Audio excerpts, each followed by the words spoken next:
اس آیت میں اللہ تعالیٰ فرماتے ہیں اللہ نے انہیں یاد دلایا کہ تم وہی ہو جنہوں نے قتل ناحق سے بچنے کا وعدہ کیا تھا، مگر تم خود اپنے بھائیوں کا خون بہاتے ہو۔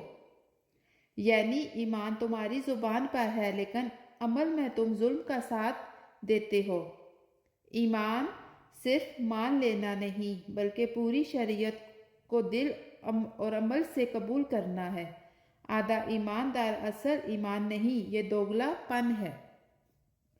کیا تم کتاب کے کچھ حصے کو مانتے ہو اور کچھ حصے کو نہیں مانتے؟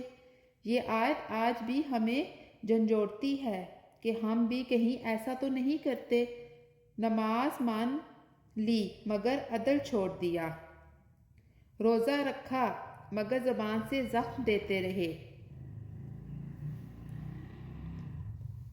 دین ایک مکمل نظام ہے جو اسے ٹکڑوں میں مانتا ہے اور وہ دراصل اللہ کے حکم کو تقسیم کرتا ہے۔